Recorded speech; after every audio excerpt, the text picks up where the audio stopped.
Hello ladies and gentlemen, welcome to a special edition of Extra Time TV. It's New Year's Eve or Old Year's Night because I'm from the Caribbean and that's what we say, Trinidad and Tobago. I'm going to talk about my top 5 moments of 2021. Stay tuned, we'll be doing that in one moment. So folks, 2021 had lots of events. It's very difficult to narrow this down to 5, but I'll do my best, folks. As you can see, I'm in Houston. Although I'm from Trinidad and Tobago, I'm going to bring this to you live. It was very difficult. I'm going to have my personal top 5, which I'll have on my personal channel. You can check that out. It's going to be very different, but I'm going to speak about sports because that's what EXTV is about. And we're going to kick things off with this brilliant list of mine. I'm going to try to do this on my own. Number 5 on our list. Underdogs, Italy win the Euros. Now folks, a lot of you know I'm an Argentinian fan. I'm a massive fan of Argentina, but a lot of people heading into this tournament did not give the Azzurri a chance at all. I spoke to people and I said something which drove people crazy. I said that Italy are the underdogs for this tournament, the dark horses. And they were like, what do you mean? Italy are never dark horses. But the fact is, Serie A isn't doing great financially, compared to the Premier League and so on, the kind of money that's being spent, La Liga, I guess. It depends on how you want to see it. If you look at Barcelona that way. But Italy were heading into this tournament, not as favorites. But to me and people who follow Serie A, they did have a chance. They did have a chance. And if you ask anybody who follows Serie A, the players involved had a chance to win this tournament. And they had no reason to fear anyone. Roberto Mancini was a coach I really admired for many years. A lot of people rate Fabio Capello and Carlo Ancelotti and even Claudio Ranieri and many others above him. I've always been a fan since he was a player. Sampdoria, Lazio, he has mad love for Argentinians. And he was the guy responsible for really getting Inter Milan out of their funk to start winning again. Calciopoli aside, he really got them back into winning after he left Lazio as a coach and went to Inter Milan.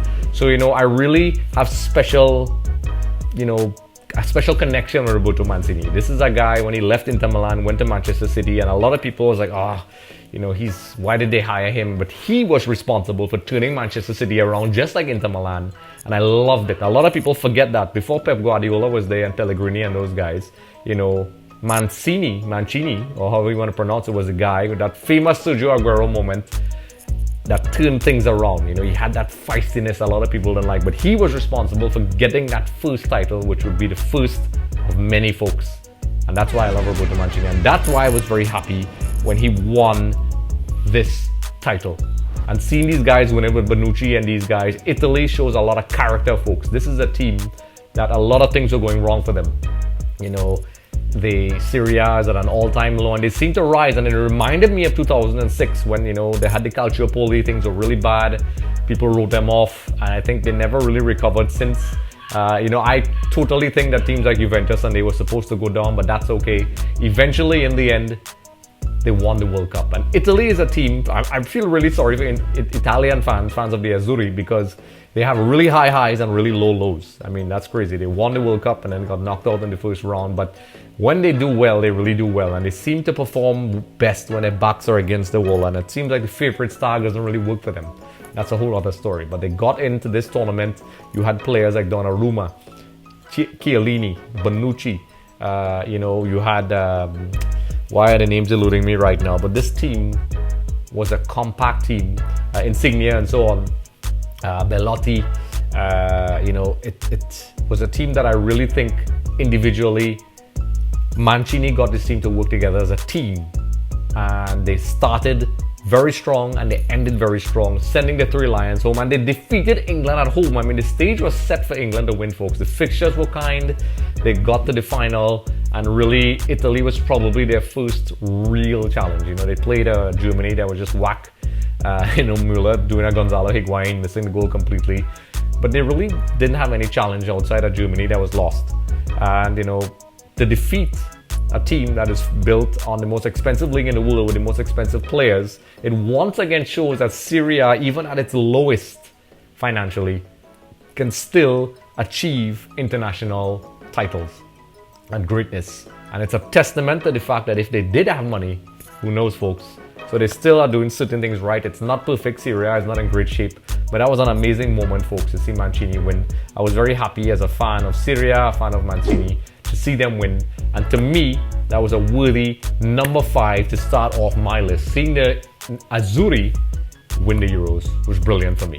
So folks, that's number 5. I'm going to head across to number 4, folks. So we're going to head across to number 4 on our list. And number 4 starts off with something called, a little award called the Ballon d'Or. Leo Messi wins his 7th Ballon d'Or. Now, disclaimer before I start, before the fanboys of everybody else jumps on me, I think the Ballon d'Or is stupid. I never liked it. I think it's a fanboy award that's meant to really just kind of, it's a popularity contest. However, that being said, my highlighting this has nothing to do with who won, but the chaos that took place leading up to this. People went nuts. You saw people's true colors. The people who act like they don't care about the Ballon d'Or. There's a lot of journalists and players who turn their nose up at the award. And it showed this time around, it's not that they don't care about the award, because when they didn't win it, they were very upset. And you know, a lot of people argue the Lewandowski argument, which is very valid. If Lewandowski, the award took place last year as it should have, he would have won. And I think they should find a way to do it. Leo Messi, in his graciousness, said so.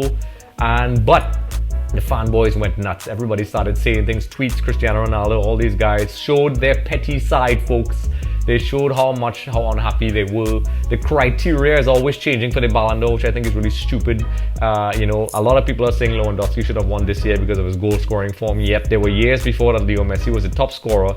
And these same people were saying, well, you know, it should not just be goals. And then there's some people saying they should have an international title. And then, you know, in 2016, I think, you know, when Portugal won the Euros, you know, people made fun of him when he didn't win the national title and all those things, you know, and it's just stupid. It's not about who won, but it's about the criteria. It's always changing, and it brings out a fanaticism in fans that's borderline insane. I saw some comments on social media that were absolutely nuts by, you know, Cristiano Ronaldo's groups and so on that, you know, people follow, and it's ridiculous, folks. I like Cristiano Ronaldo. I think he's great, but the fanboyism is ridiculous at times. Cristiano Ronaldo is a top player, but he showed, you know, he even commented, I think he said factos on one of his tweets when people were criticizing Leo Messi. But the fact is, I think he deserves it. I think, you know, there were years before he should have won it. I have some issues, you know, even in the 2010, you know, I thought players like Schneider and Milito should have won. But the fact is, whether you like him or not, Messi is a top player, and I think he fully deserves to be the best player. I don't like the Ballon d'Or. Without these 7 awards, I would have liked him anyway, but people went nuts, folks. You know, they went crazy, and this image just drove people insane of him winning this thing. And he was humble, and he said, listen, you know, it's not about individual awards. And I think that's what people love and also hate about Leo Messi. You know, I think he's so humble and very different from, you know, guys like Ronaldo, who, let's be honest, folks, you know, their personalities are very different. Messi is not a guy who really plays for the camera and so on, and Ronaldo is confident. You know, he's an athlete who trains really hard. He's proud of his physique. He's a great player, deservedly so. But, you know, this humility versus a little bit of cockiness. And I guess it depends on what you like. You know, I have no issue with that. If that's what you like, you know, whatever. I like Leo Messi. I think personally he's a great player. And all those idiots who keep saying that he never performed for Argentina, that's insane.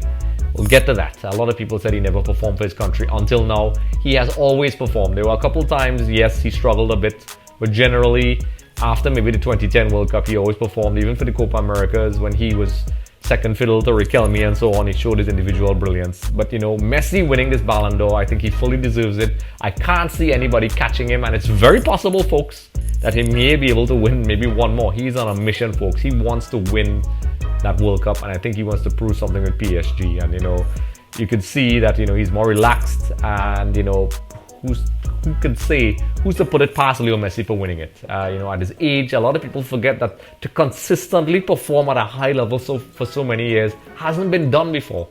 Only followed with, you know, Cristiano Ronaldo. There's a lot of people who have some peaks, they do well for a season or two, and then they fall over. You know, to have that longevity is really difficult, folks. It's very difficult. So, you know, it's not something I really like. Like I said before, I'm not a fan of the Ballon d'Or. I think it's the criteria and everything is stupid, but I also have to point out for all those journalists and fanboys who talk about Syria and, you know, they say things, you know, they talk about the team like if, you know, they talk about the award like if it's something they don't care about, yet they went absolutely nuts when he didn't win. You know, the ESPN guys, you know, a lot of people. The fact is, people do care about this award.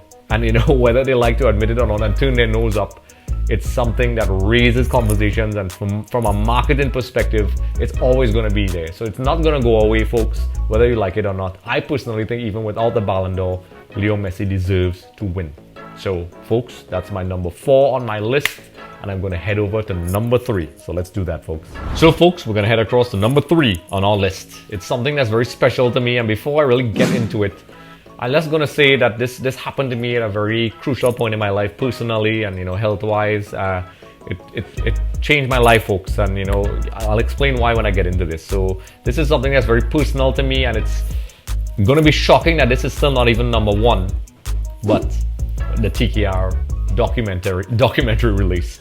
I got tongue-tied. I'm already getting emotional, folks. Now, for those of you who are wondering what TKR is, it stands for the Trinbago Knight Riders, which is a cricket franchise. Now, you're wondering this is a football show. It really isn't. I mean, we mainly talk about football because I love football, but I, recently fell back in love with the game several years ago of cricket because of the T20 format. I fell out of love when I was a kid. Like any Caribbean kid, I'm a fan of the West Indies. And then, I just kind of lost interest and started paying attention to football. And then I really didn't see myself getting back into it until this format came. That's a whole other story. And I was at an interesting place with the pandemic health-wise, and then I got this opportunity to work with some of the most brilliant minds in marketing and in sports. It was a humbling experience for me to work on these, not just on the documentaries that I'm going to talk about, but also, the social media and just being a part of a creative team that's absolutely brilliant. And I learned so much. I'm not the finished product, and I realized how much of a Padawan I am in this so far.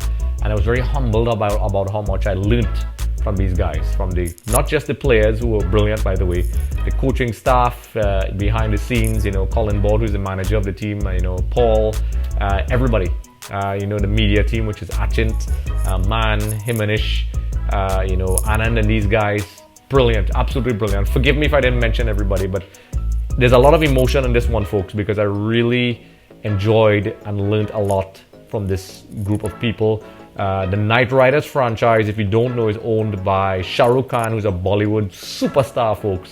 Whether you know about it or not, Google that guy if you don't know who that is. He's the man. He's the guy in charge. There's the franchise in India, which is the Indian Premier League, Kolkata Knight Riders. And, these guys are huge. This is a world brand, folks. And I was very privileged to work and create something from being a guy who just walked around with his phone and people didn't want to do interviews, to be creating such content showed a lot of evolution, and I was very humbled by this.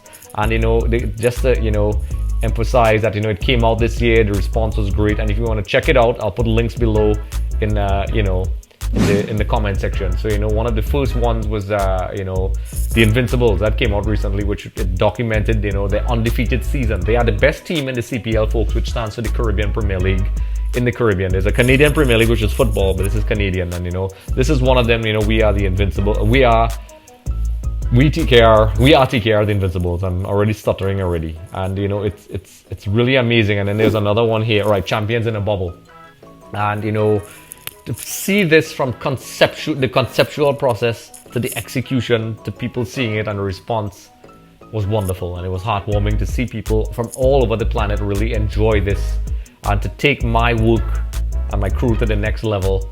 It really cemented the growth of myself personally and the opportunity given to me, because as I said, this is an emotional one, because I was in a place physically and mentally where I was questioning my career. I was ready to step down because I had some personal issues health-wise, which thankfully are gone now. But these guys stepped in, they gave me a chance, and I realized that I had so much to learn, and to create something like this and see it premiered for a global audience with such a brilliant team was truly an honor for me. So if you want to check it out, I'll put the links for the Invincibles and Champions in a Bubble and many others before in the links below. You can head over to their official channels, the YouTube channel, and also you can check out their Kolkata Knight Riders content. I was really, these guys are the standard for marketing, folks, and they're very nice people. They're very humble, and I really look forward to I continue to interact with these guys, and maybe do more in the future, folks. So as you can tell, this is an absolutely brilliant moment for me, folks, and it's very difficult to explain why this is number 3 on our list. But folks, We're going to head to number 2. Stand by, we're going to head across to number 2.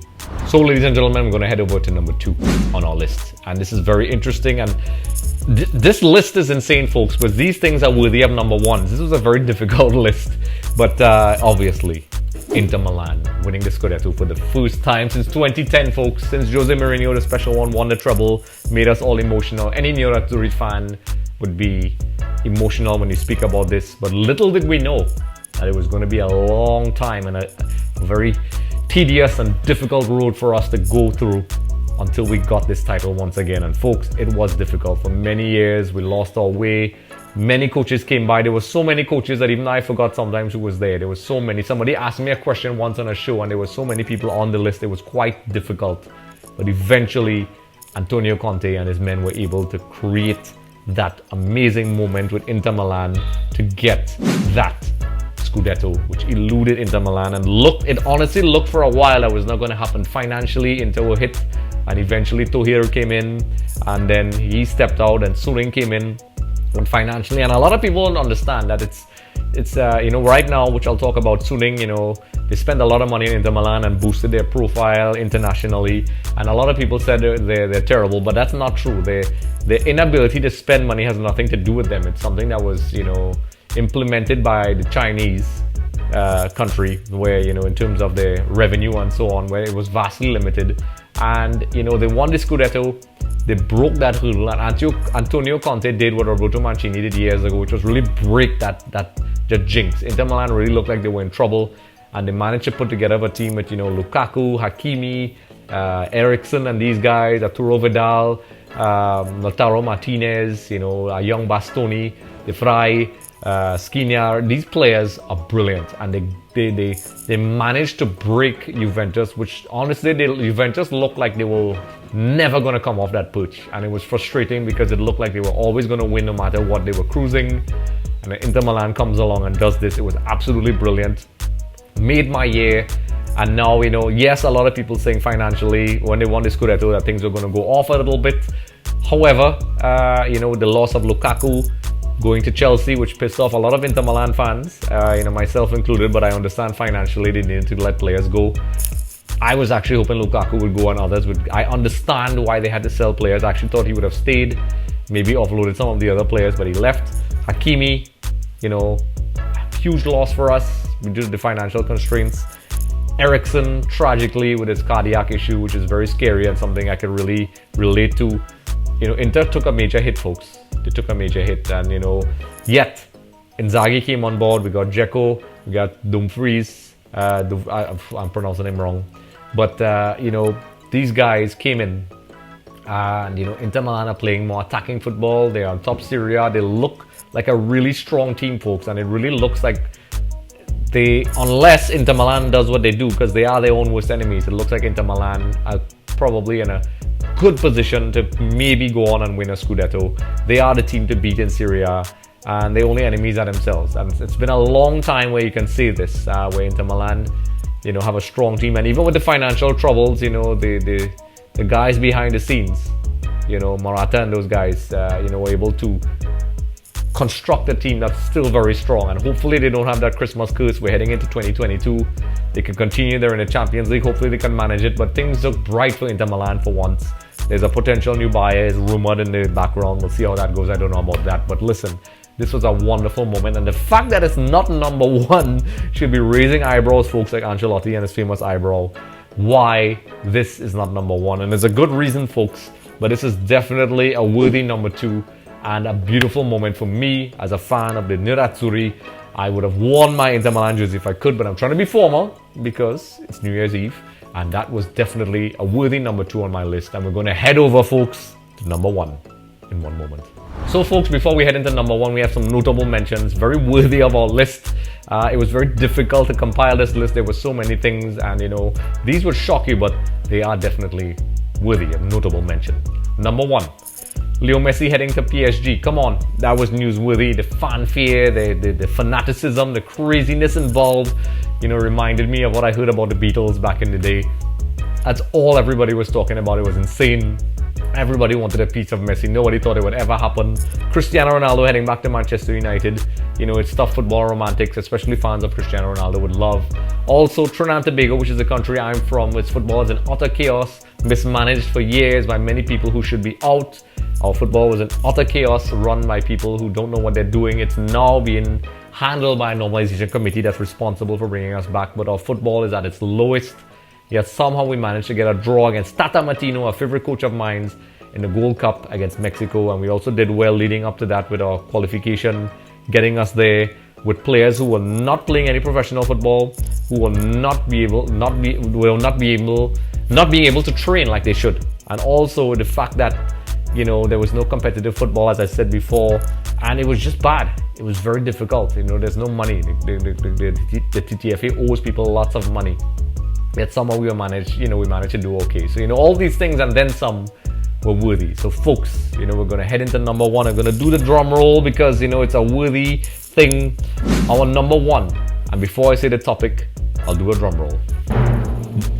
It's definitely Argentina winning its first international trophy after 28 years, folks. The Copa America. All the way back in 1990s is when the last time they won this thing.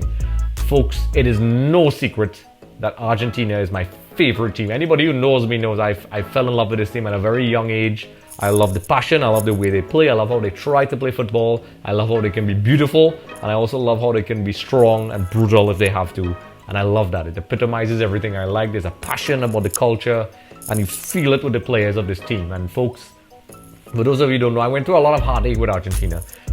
This was around the age where I could really pay attention to football and understand what was going on. In 1990, they lost to Germany and Italy in the World Cup. I don't care what anybody says. They didn't play great football, yes, but they got to the final, and you know that was a dive. And they should have won, but they didn't.